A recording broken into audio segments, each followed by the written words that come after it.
La plateforme L'Alliance pour la démocratie et la paix, ADP, appelle au respect des recommandations ayant sanctionné la 5e phase du dialogue politique qui a pris en mars 2022.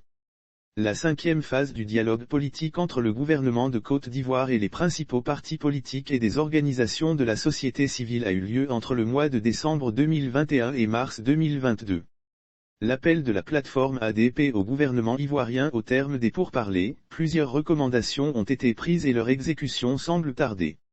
C'est pour cette raison que le président de la plateforme L'Alliance pour la démocratie et la paix, ADP, Jacob Mamadou Coulibaly, par ailleurs président du Parti pour l'intégration africaine, PIA, a interpellé le gouvernement.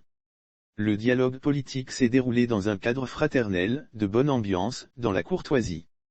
C'est d'ailleurs grâce à cette courtoisie que tous les sujets ont été abordés et le gouvernement a apporté des réponses favorables à certaines inquiétudes. Lire aussi Vichère, la fermeture des frontières accentue la pression sur le consommateur, Jacob M. Coulibaly, président PIA, n'a pas été parfait.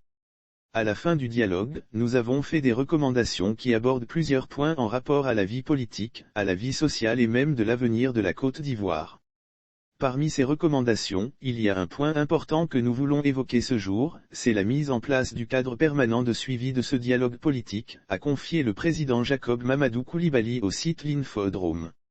Ce cadre permanent de suivi est la première recommandation à mettre en place pour lui. Ce cadre permanent de suivi va permettre d'évaluer les points qui seront déjà exécutés parmi les points des recommandations. Ce cadre de suivi est donc la première recommandation à mettre en place pour que les partis politiques puissent suivre les recommandations de cette 5e phase du dialogue politique, a ajouté Jacob Mamadou Coulibaly. L'Alliance pour la démocratie et la paix, ADP, plaide pour l'ouverture des frontières terrestres. Il faut savoir qu'outre la mise en place d'un cadre de suivi permanent, le leader de la plateforme Alliance pour la démocratie et la paix, ADP, a exhorté le gouvernement ivoirien à procéder à la réouverture des frontières terrestres, surtout que la situation sanitaire liée à la Covid-19 est sous contrôle selon le président Alassane Ouattara.